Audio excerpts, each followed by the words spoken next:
క్రీస్తునందు ప్రియ దేవుని బిడ్డలారా, ఈరోజు నా పరిశుద్ధాత్మ దేవుడు మనతో మాట్లాడినట్లు ఆయన యొక్క వాక్యము మన జీవితంలో సంతోషమైనది, ఆనందభరితమైంది. వాక్యం లేకుండా ఏ మనిషి వెలిగించబడడు, వాక్యం లేకుండా ఏ మనిషి జీవించి ఉండడు.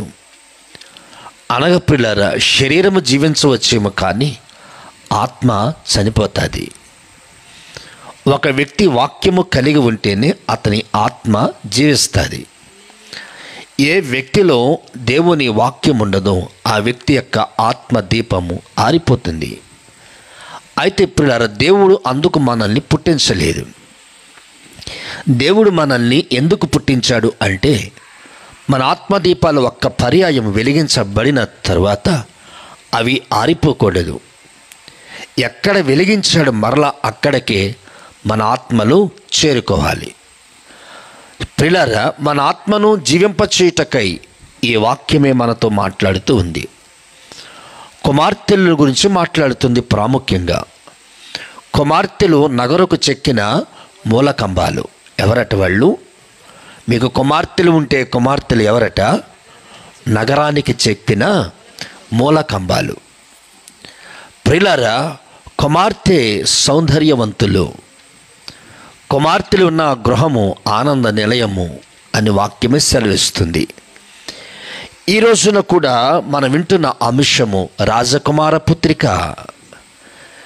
పరమగీతములు 3 పాత్రలు కలిగి ఉన్నది. మొదటి పాత్ర ఎవరంటే హీరో, రెండో పాత్ర ఎవరంటే హీరోయిన్, మూడో పాత్ర ఎవరంటే మిగిలిన కలిగిన పాత్రలు. ఈ పరమగీతములలో హీరో ఎవరంటే మిగిలినటువంటి పాత్రలు ఉన్నారు చూసారా, వారందరూ కూడా దూతగణాలు అని వాక్యమే సెలవిచ్చింది. ప్రియులారా, మనకొక హీరో ఉన్నాడు. మన హీరోకి చావు లేదు, మన హీరోకి ఏమి లేదు, మరణం లేదు. ప్రభు అయిన యేసుక్రీస్తు. ప్రభు అయిన యేసుక్రీస్తుకు ఒక హీరోయిన్ కూడా ఉంది, హీరోయిన్లు కూడా ఉంది. ఆమె ఎవరు అంటే ఆయన రక్తముతో కడగబడిన సంఘం. ప్రియులారా, మిగిలినటువంటి పాత్రలు ఎవరంటే దూతలు అని వాక్యమే సెలవిచ్చింది. ఈ రోజున హీరోకి హీరోయిన్ తయారవటం కావాలి. ప్రియులారా, అందుకని ఆ హీరో ఎక్కడి నుంచి వచ్చాడు అంటే ఆయన తన యొక్క తండ్రి వద్ద నుండి వచ్చాడు. ఆయన తండ్రి ఏమై ఉన్నాడు అంటే ప్రియులారా, ఆయన తండ్రి రాజులకు రాజు అయి ఉన్నాడు. ఆ తండ్రి యొక్క రాజులకు రాజు అయిన తండ్రి యొక్క కుమారుడు ఎవరంటే రారాజు లేదా రాజకుమారుడు. అతను ఏమంటారంటే ప్రిన్స్ అంటారు, అనగా యువరాజు. ప్రిన్స్ అనగా అర్థం ఏంటండి? యువరాజు. యువరాజుకి యువరాణి కావాలి. యువరాణిని ఏమంటారంటే ప్రిన్సెస్ అంటారు. దేవుని పిల్లారా, ఇప్పుడు యువరాణి అయినటువంటి మనమందరము యువరాజుకి కావలసినటువంటి లక్షణాలు ఎలా ఉన్నాయో యువరాణి కూడా అలాగే ఉండాలి. అందుకని వాక్యము సెలవిస్తూ ఉంది.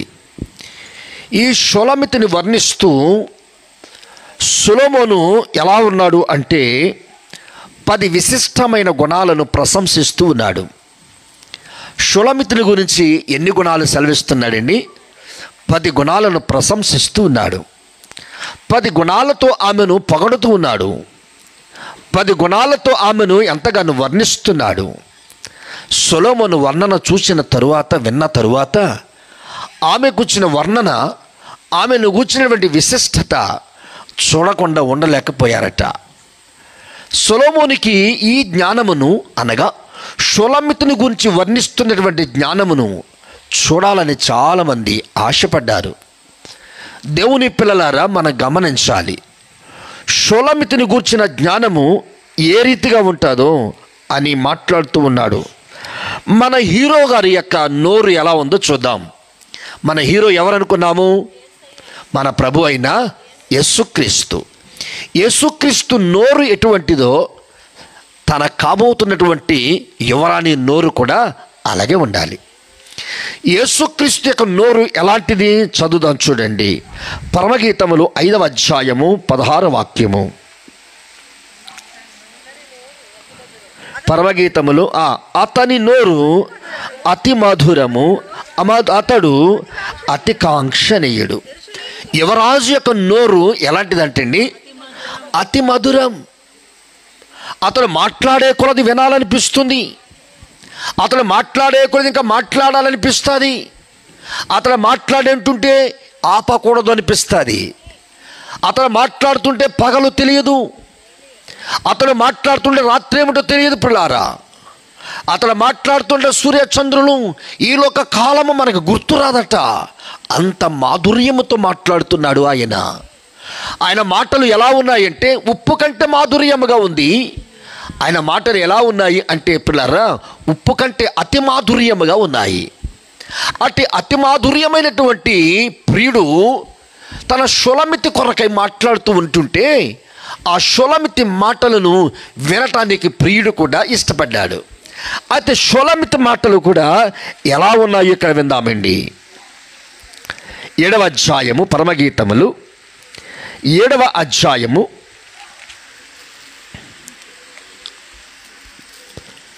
2వ వచనం చదువుదాము. నీ నాభి దేశము మండలాకార కలశము, సమ్మిళిత ద్రాక్షారసము దానియందు వెలితి పడకుండునుగాక. నీ గాత్రము పద్మలంకృత గోధుమ రాశి. దేవునికి స్తోత్రం, హల్లెలూయా. ప్రియుని గాత్రం ఎలాంటిది? వరుడు గాత్రము అతి మధురమైనది. ప్రియురాలి నోరు ప్రియురాలి గాత్రం ఎలాంటిది? పద్మాలంకృతము అంటున్నాడు. పద్మ అంటే మీరు చెప్పాలా? పద్మ అంటే కవల పువ్వు, తామర పుష్పం అంటాం. అంటే పిల్లారా, తామర పుష్పము పెరిగితే అది మట్టిలో బురదలో పెరుగుతుంది, కానీ మట్టి అంటుకోకుండా బురద అంటుకోకుండా అది దాని ఆకు కానీ దాని పువ్వు కానీ బురద అంటనే అంటదు. అంటే పిల్లారా, ప్రియురాలి మాట బురద లేని మాట, ప్రియురాలి మాట ఎలాంటి మట్టి లేని మాట. ఆమె మాట్లాడితే ప్రియుని గురించే మాట్లాడుతుంది. ఆమె మాటలో వంకరతనం లేదు, ఆమె మాటలో ద్వంద్వ వైఖరి లేదు, ఆమె మాటలో విమర్శన లేదు, ఆమె మాటలో ఎక్కడ కోపము రాదు. ఆమె ఎవరికి నీ శత్రువు కాదు.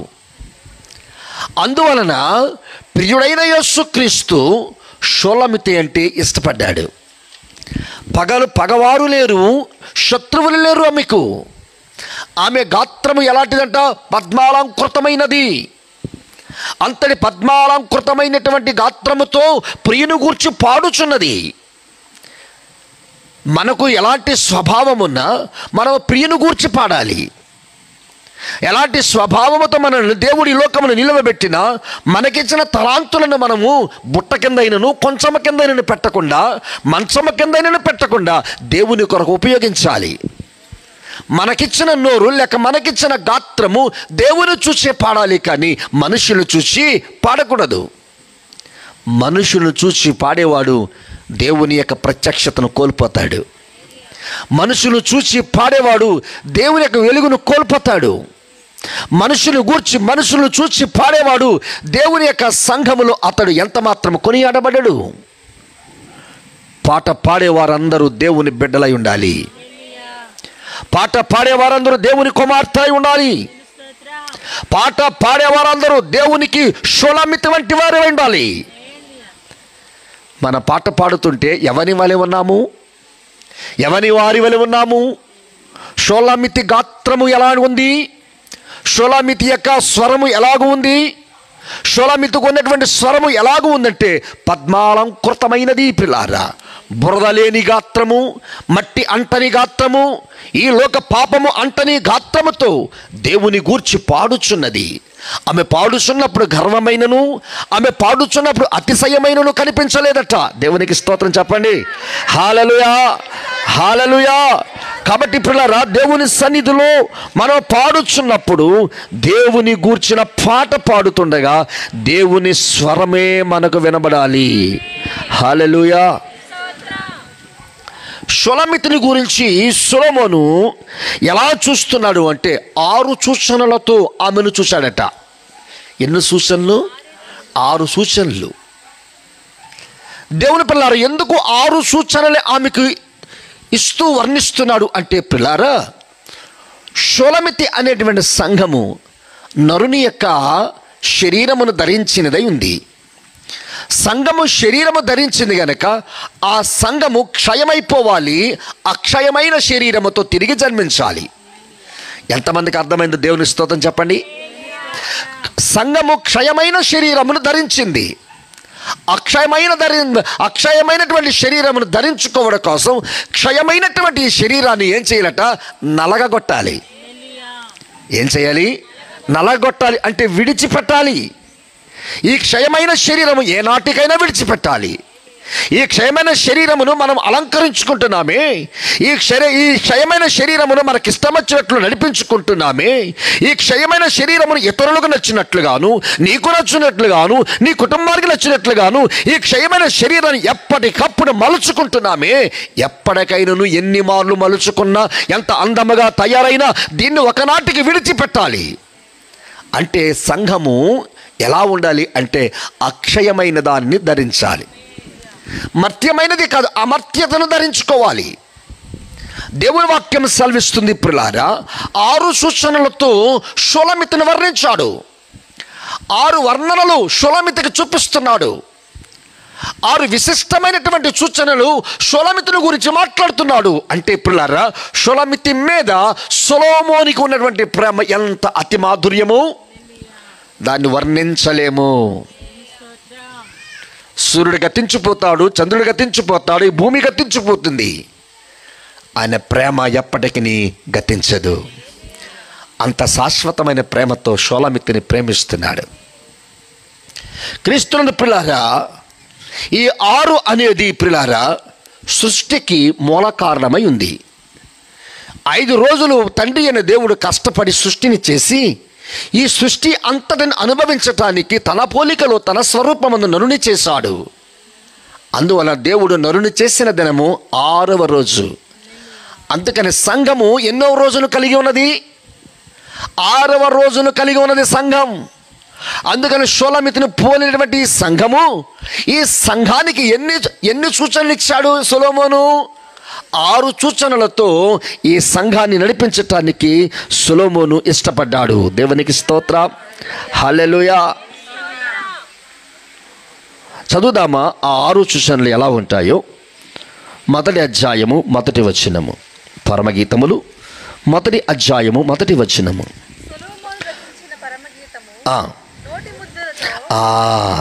నోటి ముద్దులతో అతడు నన్ను ముద్దు పెట్టుకొనుగాక, నీ ప్రేమ ద్రాక్షారసము కన్నా మధురము.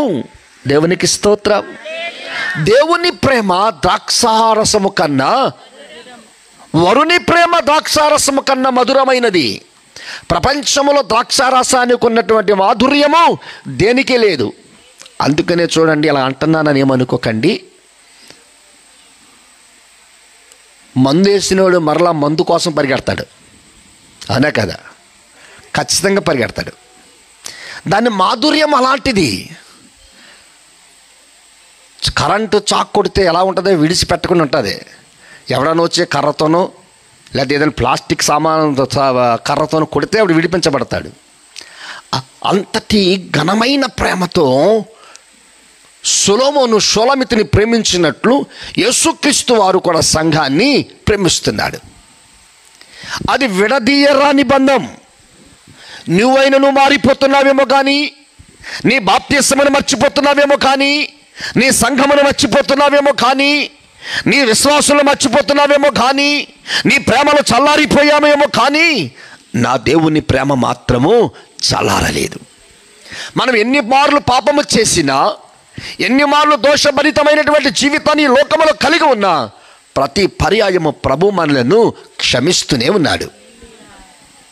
ఎందుకు క్షమిస్తున్నాడంటే నీ పట్ల ఆయనకున్న ప్రేమ అతి మధురమైనది. అంత మధురమైన ప్రేమతో నిన్ను నన్ను ప్రేమిస్తున్నాడు. ప్రమాదాలు, ఇరుకులు, అనారోగ్యాలు, శోధనలు, కష్టాలు, నష్టాలు వేదనలు, కృంగిపోవటం, నలిగిపోవటం, వేసారిపోవటం, పడిపోవటం, మళ్ళీ లేవటం, ఆరోగ్యము, సంతోషము, ఆనందము ఎన్నో మన జీవితంలో కలిగినప్పటికీ దేవుడు అన్ని విషయాల నుండి మనల్ని ప్రేమిస్తూనే ఉన్నాడు. అంతటి ప్రేమామయుడైన యేసుక్రీస్తు ప్రభుల వారు తన సంఘానికి చూపిస్తున్నటువంటి క్రియలు ఎలా ఉన్నాయో చూద్దాం ప్రియులారా. దేవుడు మనల్ని ప్రేమించే రీతిగా ఏ మనుషుడు ప్రేమించలేడు. దేవుడు మనల్ని ప్రేమించే రీతిలో ఏ రాజు మనల్ని ప్రేమించలేడు. దేవుడు మనల్ని ప్రేమించినట్లుగా భార్య భర్తను ప్రేమించలేడు, భార్య భర్తను కూడా ప్రేమించదు. అంతటి సుందరమైన ప్రేమతో సంఘాన్ని ప్రేమించాడు.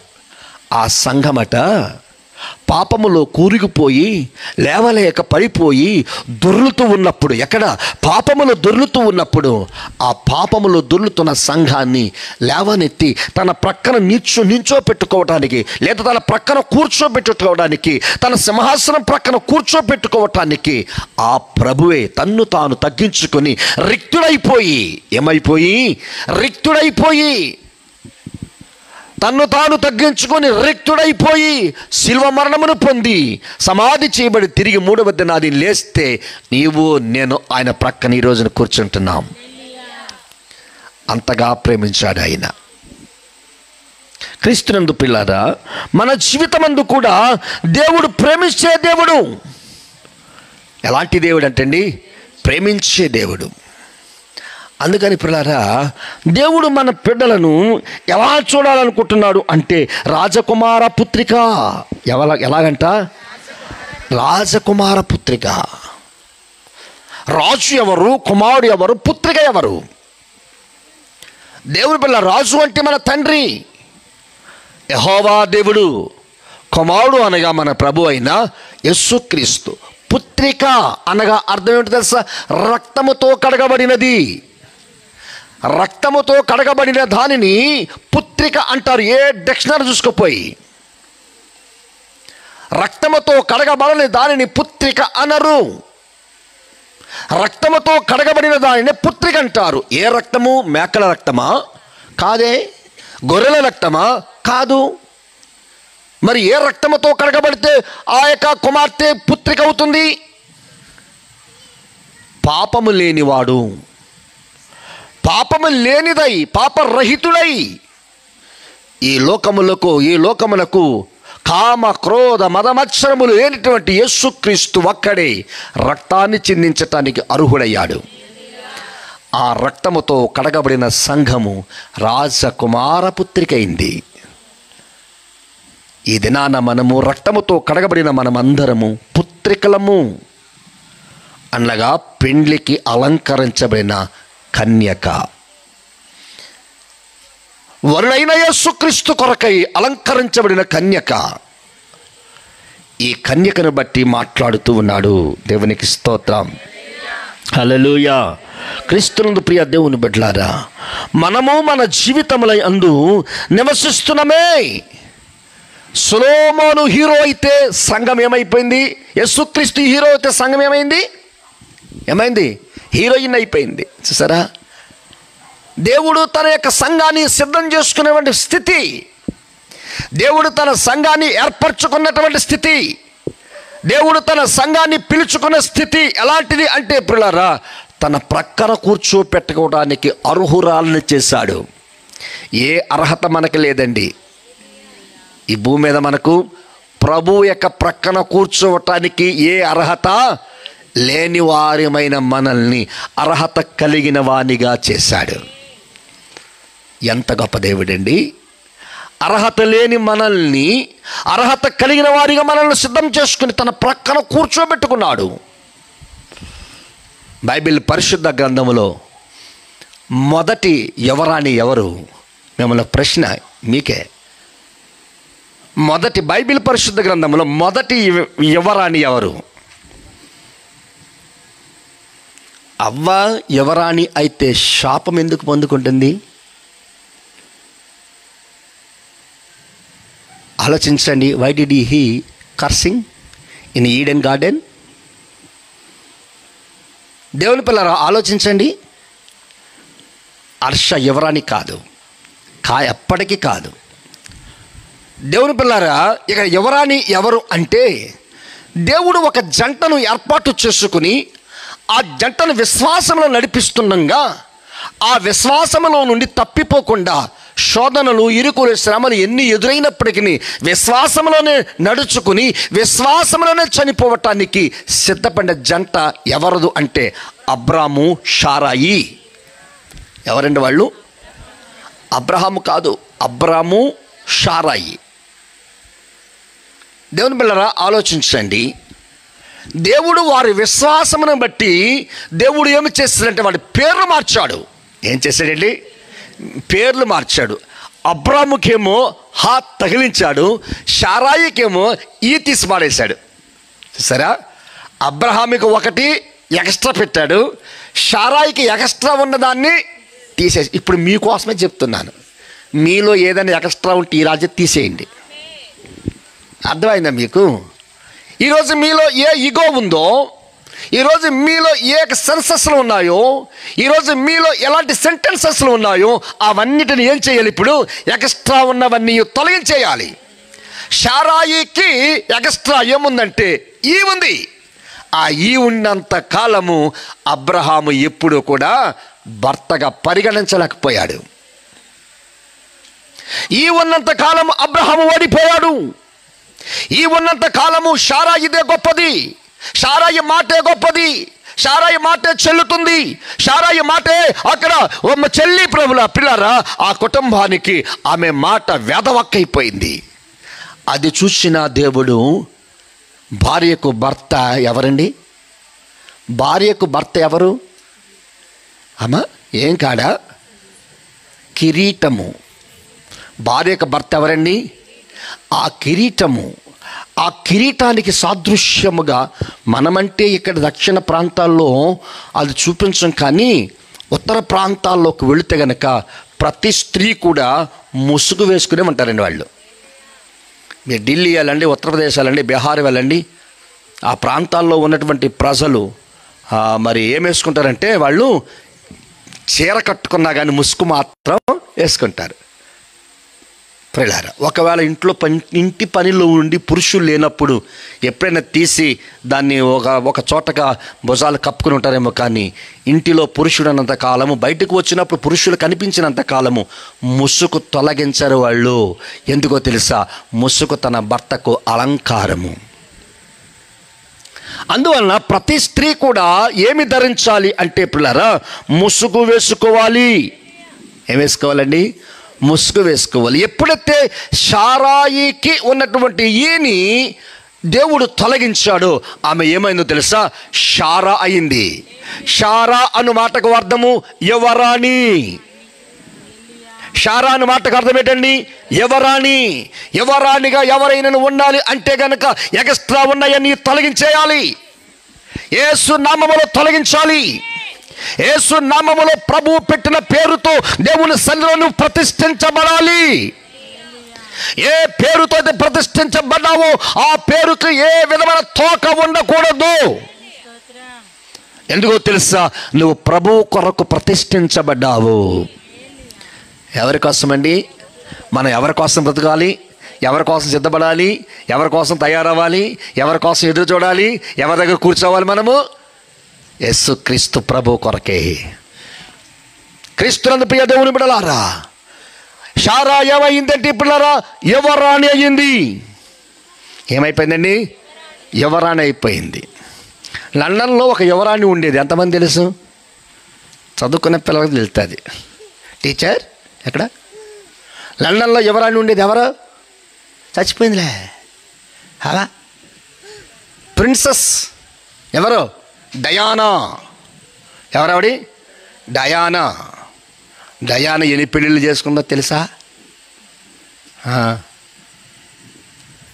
పెళ్ళి చేసుకోవడం, ఆడ ముసోడైపోతే ఆడిని పీకి పారేయటం, మళ్ళీ ఇంకోని చేసుకోవటం, పీకి పారేయటం, అలాగ 4 పెళ్ళిళ్ళు చేసుకుని ఆమె కంటే 25 సంవత్సరాల చిన్నోడిని చేసుకుంది. ఎవరావిడి? ఎవరావిడి? Diana, princess. ఎవరండి ఆవిడ? డయానా అని చెప్తుంది, వాక్యమే చెప్తుంది. పిల్లారా, దేవునికి స్తోత్రం. కాబట్టి సంఘము ఎప్పుడూ కూడా వృద్ధాప్యములోకి రాకూడదండి.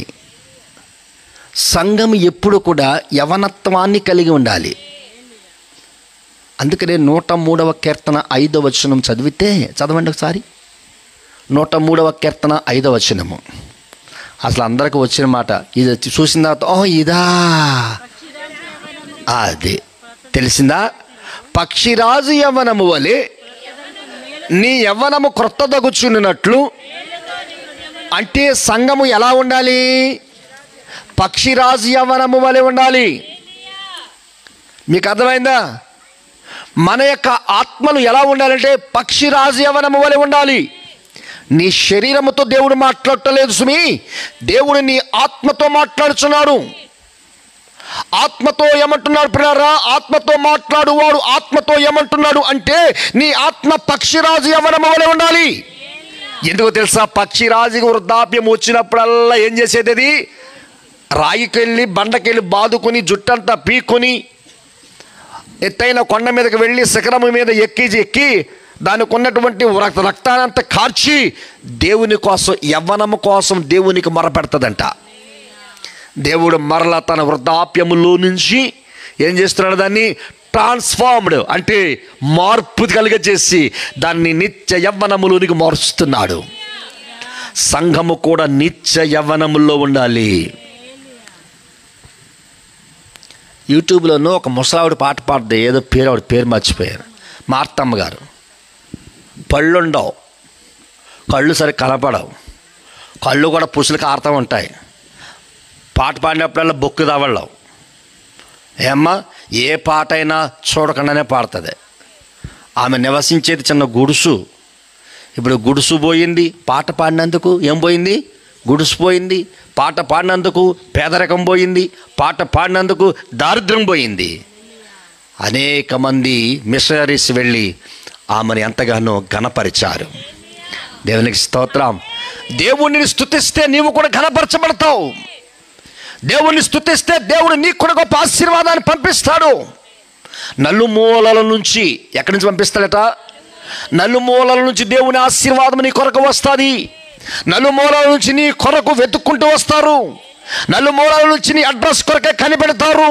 నలుమూలల గురించి వచ్చి నీకు సహాయ సహకారాలు అందించి నేను ఎత్తైన శిఖరం మీద పక్షిరాజును నిలబెట్టినట్లుగా నిలబెడతారట. అందుకని సంఘము ఆత్మలు ఎలా ఉండాలంటే నిత్య యవ్వనం కలిగిన వారై ఉండాలి. చనిపోయే వరకు ప్రభువుని యవనస్తుడు స్తుతించినట్లు స్తుతించాలి. అందుకని మనం అందరం పాడుకుంటాము, దావీదు వాలే నాట్యమాడి తండ్రి నిన్ను స్తుతించేదను. దావీదు వాలే నాట్యమాడి తండ్రి నిన్ను స్తుతించేదను. యేసయ్యా స్తోత్రముల్, యేసయ్యా స్తోత్రముల్, యేసయ్యా అయ్యో యేసయ్యా స్తోత్రముల్. చప్పుడు దెబ్బలు ఏం దెబ్బలమ్మా? చప్పుడు దెబ్బలు, సారం లేని దెబ్బలు, ఓపిక లేని దెబ్బలు, బలం లేని దెబ్బలు, రక్తం లేని దెబ్బలు, ఎముకలు లేని దెబ్బలు ఏమన్నా తగులుతాయా? అలాగే నేర్పుతున్నారా పిల్లలకే? అమ్మా చప్పట్లు కొట్టామంటే ఇప్పుడే కదా విన్నాము. మనం ఎలా ఉండాలా? నిత్య యవ్వనము వలె ఉండాలి. ఇప్పుడు జాయ్స్ ఐశ్వర్య ఎలా ఉంది? మనం కూడా అలా ఉండాలా? దేవునికి స్తోత్రం చెప్పండి. హల్లెలూయా. ఎంత హుషారుగా ఉంది! పొద్దున్నుంచి ఇప్పుడు వరకు 1 డజన్ మార్చింది. దేవునికి స్తోత్రం చెప్పండి. మనం కూడా అంతే. ఎలా ఉండాలి? నూతనమైన వస్త్రములతో అలంకరించబడాలి. దేవుని పిల్లారా, వాక్యం సెలవిస్తుంది, మొదట యువరాణి అయినటువంటి శారా జీవితములో దేవుడు తన సంఘానికి అంటే ప్రపంచానికి, ఈ విశ్వానికి ఆమెను విశ్వాసులకు తల్లిగా చేశాడు. ఎవరిగా చేశాడు? అందుకని ఆమె ఎవరంటే యువరాణి. ఎవరండి ఆవిడ? యువరాణి. దేవుని పిల్లారా, ఆమె చెప్పిన సంగతి ఒకటి మీకు జ్ఞాపకం చేయాలి. నేను ఆగరు కనినటువంటి ఇష్మాయేలుకు తల్లిని అనిపించుట కంటే అబ్రహాము భార్యగా ఉండటం నాకు మేలు అంది. జాగ్రత్తగా గమనించాలి. హాగరు కుమారుడు ఇష్మాయేలుకు తల్లి అయ్యిందా, యువరాణికి ఉన్నటువంటివన్నీ పోగొట్టుకుంటుంది. మీకు అర్థమైందా? దేవుని పిల్లారా, ఇష్మాయేలుకు తల్లిగా అనిపించుకుంది అంటే ఇష్మాయేలు వచ్చి అమ్మా అని షారాని పిలిచాడు అంటే షారాకున్నటువంటి ఆ యోగ్యత, షారానికి ఉన్నటువంటి ఆ అర్హత, షారానికి ఉన్నటువంటి అభిషేకము పోతుంది. ఎప్పటికీ యువరాణి కాలేదు ఆవిడి. అందుకని అది గ్రహించిన షారా అంది, నేను అబ్రహాముకు భార్యగా ఉండుట నాకు మేలో. అందుకని దేవుడు అన్నాడు, ఇస్సాకు వలన కలిగిన సంతానమే నా సంతానము. ఆమేన్. అందరూ చెప్పాలా? ఎవరి వలన కలిగిన సంతానము? ఇస్సాకు వలన కలిగిన సంతానమే నా సంతానము. ఆ సంతానమందు పుట్టిన బిడ్డలే. ఏ సంతానము? ఎవరి సంతానము? ఇస్సాకు వలన కలిగిన సంతానమే నా సంతానం అన్నాడు. దేవుని పిల్లారా, ఇస్సాకు వలన కలిగిన సంతానమే యువరాణి బిడ్డలు. ఎవరి బిడ్డలండి? యువరాణి బిడ్డలు. ఇక యువరాణి బిడ్డలంటే ఎలా ఉంటారండి? సకల ఐశ్వర్యాలతో, సకల విద్యలతో, సకల ప్రావీణ్యములతో, సకల పంటలతో, సకల ఆస్తితో, సకల ఐశ్వర్యాలతో, సకలమైన రాజవస్త్రములతో ఆ బిడ్డలను పెంచుకుంటూ ఉంటారు. చాలా ప్రత్యేకమైన విశిష్టత కలిగిన వారై ఉంటారు. అలాగున పేద కుటుంబములో పుట్టి, హెబ్రీ వంశములో పుట్టి 2 సంవత్సరాల లోపులో ఉన్న బిడ్డలందరినీ చంపేమని తల్లి ఒడిలో నిద్రపోతూ, తల్లి ఒడిలో ఏలుస్తూ, తల్లి పాలు తాగుతున్నటువంటి మోషేను సైనికులకు అప్పగించలేక, సైనికులు చంపితే చూడలేక తన యొక్క తల్లి ఒడిలో ఉన్నటువంటి కుమారుడు తీసుకుని తన అక్క, ఎవరు? ఏ అక్క? మీరు బాగా చెప్పాలా? మీరు చెప్పే విధానం పాడైందంటే గనక ఇక మన జీవితాలు చెదరిపోతాయి. గమనించాలి. తన సోదరి ఏమి చేస్తుంది? ఆ అమ్మఒడిలో నిద్రపోయి ఏడుస్తూ పాలు తాగుతూ ఉన్న కుమారుని తీసుకుని నైలు నదిలో నిలబెట్టినట్ట. ఆమెను చెప్పండి. ఎక్కడ? అబ్బా, నైలు నదిలో బిడ్డను వదిలిపెట్టడం అంటే చాలా ప్రమాదం. నైలు నది మీకు అర్థమైందా? ఎందుకో తెలుసా? నైలు నదిలో విషపూరితమైన చేపలు ఎగురుతూ ఉంటాయట. ఏమిటి? విషపూరితమైన చేపలు ఎగిరి అక్కడ ఆహారముగా ఏదైతే కనిపించినా దాన్ని అలా ముట్టుకుంటే చాలు ఆ ప్రాణి చచ్చిపోతుంది. అంత ప్రమాదకరమైనటువంటి చేపలు నైలు నదిలో ఉన్నాయి. ఆ నైలు నది యొక్క నీళ్లు తాగిన మనుషుడట అనారోగ్యానికి గురైపోతాడట. అందుకని నైలు నదిలో చిన్న చిన్న పాములు, విషసర్పమైనటువంటి పాములు, విషపూరితమైన చిన్న చేపలు ఎప్పుడైతే ఉన్నాయో వాటిని తొలగించి నైలు నదిని శుద్ధి చేయాలని, నైలు నది నీరు ఆ విషములో నుంచి తప్పించి ఆ విషపూరితమైన నీళ్ళు నుంచి పరిశుద్ధమైన నీళ్లు మార్చటానికి ఒక వ్యక్తి ప్రార్థన చేశాడట. దేవుని స్తోత్రం చెప్పండి. ఒక వ్యక్తి ప్రార్థన చేశాడట. ఆ వ్యక్తికి జ్ఞానం ఇచ్చి రాజుతో మాట్లాడాడట. అయ్యా, నైలు నదిని శుద్ధి చేయాలని నాకు ఆలోచన వచ్చింది. మీరు సహకరిస్తే, మీ ఆజ్ఞ జారీ చేస్తే గనక దాని నుంచి తప్పించటానికి దేవుడు నాకు ఏదో ఒకటి ఆలోచన ఇస్తాడు, మీరు చేస్తారా అని అడిగితే వెంటనే రాజు ఫరో ఒప్పుకున్నాడట. ఏం చేశాడట? అప్పుడు ఆ వ్యక్తి అట నైలు నదిని శుద్ధి చేయటానికి, నైలు నదిలో ఉన్న విషపూరితమైన చేపలను, విషపూరితమైన పురుగులను, విషపూరితమైన పాములను చంపివేయటానికి ఆకాశమందు ఎగురుతున్నటువంటి పక్షులు ఒకదాన్ని కనుగొన్నాడంట. ఏం చేశాడు? ఒకదాన్ని కనుగొని దాన్ని సైనికులను అందరినీ పంపించి ఆ సైనికుల చేత ఇక్కడ మరి ఉన్నటువంటి పరిస్థితుల్లో ఆ గుడ్లు పెట్టించి దాన్ని ఉత్పత్తి చేసి దాన్ని ఎక్కడ వదిలారంటే నైలు నది మీదకు వదిలారంట పక్షుల్ని. అప్పుడు నైలు నదిలో నైలు నదిలో ఎగురుతూ పారుతున్నటువంటి ఆ విషపూరితమైన చేపల నుంచి, ఆ విషపూరితమైన పాముల నుంచి ఆ యొక్క పక్షులు వెళ్ళి వాటిని పట్టుకుని గొట్ట మీదకి వచ్చి తినేసి చంపేసాయి. అలాగున్న నైలు నది శుద్ధి చేయబడిన తరువాత మోషేను బొట్టలో వదిలింది. చప్పలు కూడా దేవుని స్తోత్రం చెప్పండి. మన బిడ్డల్ని కూడా నైలు నది వంటి లోకములో మీరు గమనించాలి. నైలు నది వంటి లోకములో మన బిడ్డలు పెరుగుతున్నారు అంటే మన బిడ్డలు విషపూరితమైన మనుషుల మధ్యన పెరుగుతున్నారు.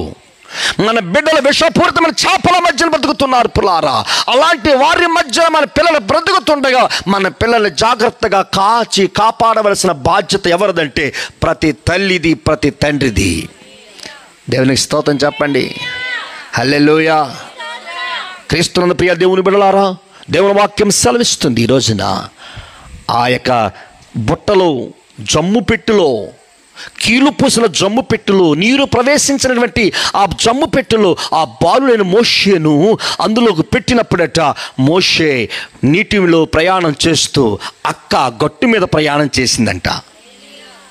చివరికి మోషే ఎవరి చేతిలో పడ్డాడు అంటే ఐగుప్తులో ఉన్న రాణులు, యువరాణులు నైలు నదిలోనికి స్నానము ఆచరించటానికి వచ్చారంట. అదే క్రొత్త. ఎందుకని విషపూరితమైన చేపలను, విషపూరితమైనటువంటి పాములను పట్టిన తరువాత అది శుద్ధి చేయబడింది, నైలు నది పరిశుద్ధపరచబడింది అని చెప్పి నైలు నదిలోని స్నానం ఆచరించడానికి వచ్చినప్పుడు ఆ యొక్క యువరానికి, ఆ ప్రిన్సెస్కు ఒక బుట్ట కనబడితే ఉపపత్తులందరినీ పిలిచి ఆ బుట్టను దగ్గర తీసుకురండి అని చెప్తే ఆ బుట్టలో ఎవరున్నారు తెలుసా? మోషే ఉన్నాడు. మోషే అసలు పేరు మోయిష్. మోషే అసలు పేరు ఏంటండి? మోయిష్. ఎప్పుడైతే ఆ రాణి తీసుకుందో ఆ రాణి యు అనే ఎక్స్ట్రాని తీసివేసి మోషే అనే నామకరణం చేసింది. మోషే అనే మాటకు అర్థం నీటి నుండి తీయబడిన సుందరుడు. ఎవరండి అతడు? నీటి నుండి తీయబడిన మన బిడ్డలను మనం కానీ చూడండి, స్నానం చేసిన తర్వాత మన మొహం సబ్బుతో కడుకుంది ఎక్కడికి వెళ్తాం? ముందు ఎక్కడికి వెళ్తాం? నేరుగా చెప్తలే, చూసావా? స్నానం చేసిన తర్వాత మొట్టమొదటి ఎక్కడికి వెళ్తామమ్మా మనమా? అర్థం లేదా? మిర్రర్ దగ్గరికి, అద్దం దగ్గరికి వెళ్తాం. అప్పుడు మనం ఎలా ఉంటామండి? మెరిసిపోతూ ఉంటాం. అప్పుడు అనుకుంటాము మీరా ఏమనుకుంటామండి? దేవునికి స్తోత్రం చెప్పండి. అయ్యో పాపో ఎంత అందంగా ఉన్నాను నేను అని వాళ్ళ భర్త ఫోటో దగ్గర నిలబడదట. దరిద్రుడు, నా ప్రాణానికి తగిలడ్డాడు వీడు. మా అమ్మ నాన్న చేసుకోమంటే చేసుకున్నాను నేను. దేవునికి స్తోత్రం చెప్ప. హల్లెలూయా. ఇలా వీడికి నాకు పోలిక, ఈడేటి నేనేటి, నక్కకి నాగలోకానికి ఉన్నంత తేడా ఉందని చెప్పి ఆయన్ని కాసేపు తిట్టుకుని, ఏం చేసి తిట్టుకుని, వాళ్ళ అమ్మ నాన్నే తిట్టుకుని అప్పుడు మధ్యాహ్నానికి వెళ్ళి మళ్ళీ అద్దం ముందు నిలబెడతారికి మళ్ళీ అందంట, నా మీద ఆయనే బెటరు.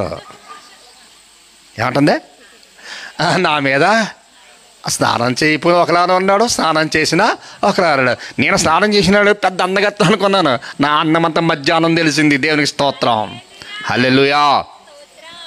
ప్రియమైన దేవుని బిడ్డలారా, నాకు ఒక ఆమె అంటుంది, మేము అందగత్తులం అంది, మీకంటే అందగా నేను అన్నాను. ఎందుకంటే ఆవిడేమో ఎర్రగా ఉంది, నేనేమో నల్లగా ఉన్నాను. నేను గంట నిలబడతాను ఎంట్లో, నువ్వు నిలబడతావా అంది. నిలబడలేను. నువ్వు నిలబడినా నువ్వు వెలగైపోతావో? నల్లబడిపోతాను. నేను మాత్రం ఇంకా నల్లబడినో ఇంకింతే. దేవుని సన్నిధానములో ఉన్నటువంటి సంఘము నలుపు తెలుపు అనేది కాదు, నీ హృదయం ఉండాలి. నీ హృదయము దేవుని ఆలయముగా ఉండాలి. నీ హృదయము దేవుని మందిరముగా ఉండాలి. నీ హృదయము దేవుని సన్నిధిగా ఉండాలి.